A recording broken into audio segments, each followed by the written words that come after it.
Sir నాకు 2 రోజులు leave కావాలి సార్. ఎందుకు నరేష్? ప్రజెంట్ వర్క్ ఎక్కువ నడుస్తుంది. ఎవరు లేకపోయినా ఆఫీస్లో ఇబ్బంది అవుతుంది. అది కాదు సార్, మా ఆవిడ కడుపుతో ఉంది. తనని డెలివరీకి పుట్టింట్లో వదిలి రావాలి, అందుకే సార్.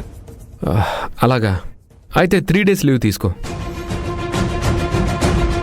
తనని తీసుకెళ్ళి అక్కడ తనకి అన్ని సౌకర్యాలు చూసుకొని అంతా ఓకే అనుకున్న తర్వాతే రా, సరేనా? సరే సార్. రాహుల్, బ్యాంక్లో షేర్స్ అమౌంట్ అంతా డిపాజిట్ చేసేసాను. రేపు నువ్వు ఒకసారి బ్యాంక్ వెళ్ళాలి. అలాగే బావా. టైంకి వచ్చావు. మన సూరి వాళ్ళ వైఫ్ ప్రెగ్నెంట్ అంట. డెలివరీకి డ్రాప్ చేయడానికి ఊరెళ్తున్నాడు. తనకి కాస్త అమౌంట్ ఇచ్చి పంపించు. సార్ మీరు నిజంగా దేవుడు సార్.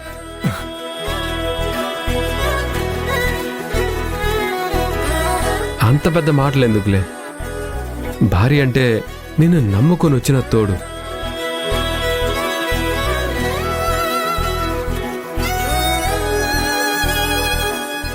తనకి ఏ కష్టం రాకుండా చూసుకో.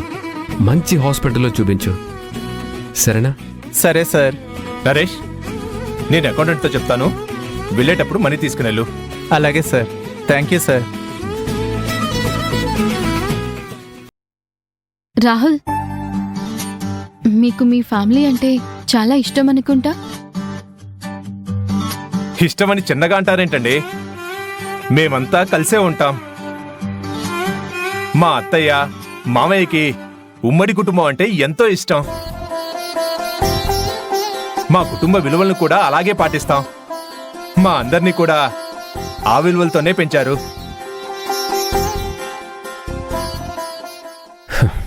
అవునందనా, నేను ఇవన్నీ మా అమ్మా నాన్నని చూసే నేర్చుకున్నాను. అంటే భార్యని అమితంగా గౌరవించాలి, బాగా చూసుకోవాలి అనేది కూడా మీరు వాళ్ళ నుంచే నేర్చుకున్నారా?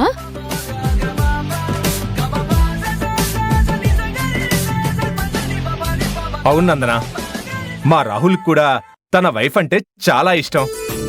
తన్ని బాగా చూసుకుంటాడు.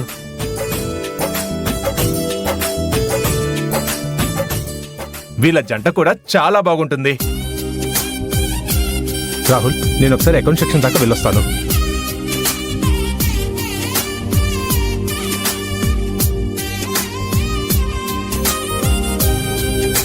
ఏంటి రాహుల్,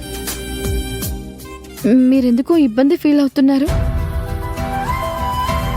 మీ వైఫ్ గురించి చెప్పేసరికి సిగ్గుపడుతున్నావా?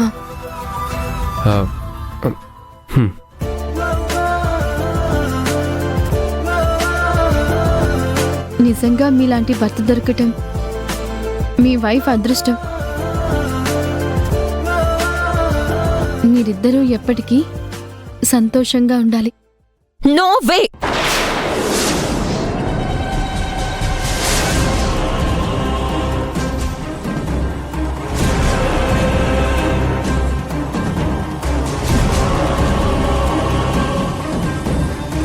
రాహుల్ని పెళ్లి చేసుకోవడం ఆ అమ్మాయి అదృష్టమేమో కానీ అలాంటి మోసగత్తెని పెళ్లి చేసుకోవాల్సి రావడం మాత్రం మా రాహుల్ దురదృష్టం.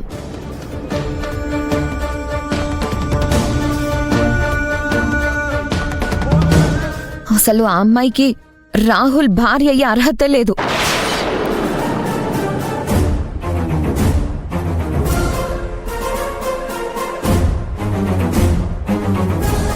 అందంలో కానీ, ఆస్తిలో కానీ, అంతస్తులో కానీ దేనిలో కూడా రాహుల్ కాలి గోటి కూడా సరిపోదు.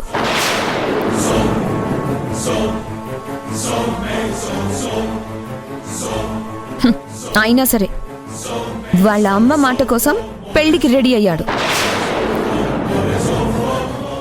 స్టిల్ తను చావు బతుకుల్లో ఉన్నట్టు నాటకమాడి పెళ్లి చేసుకుంది. రాహుల్ కూడా ఎప్పుడెప్పుడు తనని వదిలించుకుందామా అని వెయిట్ చేస్తున్నాడు.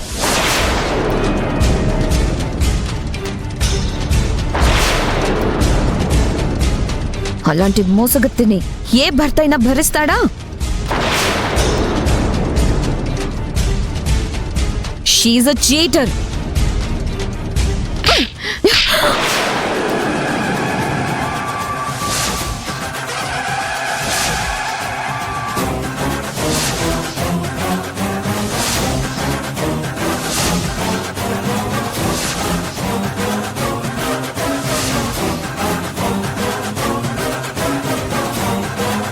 నా మీద చేసుకుంటావా? నేను కావాలని కొట్టలేదు. నిన్ను ఎలా కంట్రోల్ చేయాలో అర్థం కాక జస్ట్ నిన్ను ఆపడానికి కొట్టాను. ఎందుకో తెలుసా? నువ్వు రాహుల్ ఫ్యామిలీకి ఎంత దగ్గర మనిషివైనా కావచ్చు. ఒక స్నేహితురాలిగా తను నీకు తన వ్యక్తిగత విషయాలు చెప్పుండొచ్చు. అంత మాత్రానికే తన భార్య గురించి తన కళ్ళ ముందే అలా నోరు పారేసుకోవడం ఎంత మాత్రం కరెక్ట్ కాదు.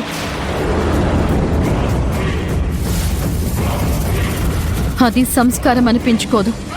రాహుల్కి లేని బాధ నీకేంటి? నాకే బాధ. ఎందుకంటే నేను ఆడపిల్లనే కాబట్టి.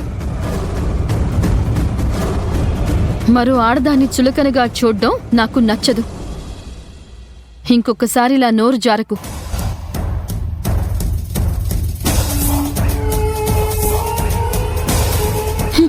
నువ్వేం మాట్లాడవేంటి రాహుల్? ఇక మీదట నువ్వు ఆఫీస్ వర్క్ గురించి మాత్రమే మాట్లాడు రిషిత. తన పర్సనల్ విషయాలన్నీ నాతో షేర్ చేసి ఇప్పుడు నందన చెప్పిందని నాకే ఇన్స్ట్రక్షన్స్ ఇస్తున్నాడు. చెప్తా, నా టైం వచ్చినప్పుడు చెప్తా. I'm sorry.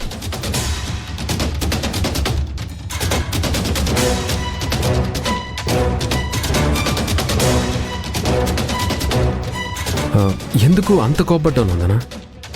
కొన్ని విషయాలు నేను బేర్ చేయలేను. మీరు కూడా ఎవరికి ఏ విషయాలు చెప్పాలో ఏవి చెప్పకూడదో తెలుసుకోవాలి. అందరినీ నమ్మటం మంచిది కాదు. ఒకవేళ ఈ మాటలు మీ భార్య వినుంటే ఎంత బాధపడేది? చూడండి, తప్పు చేసినా ఒప్పు చేసినా తను మీ భార్య. మీ భార్య గౌరవం మీరే దిగజార్చటం ఎంతవరకు సబబు? ఒకసారి ఆలోచించుకోండి.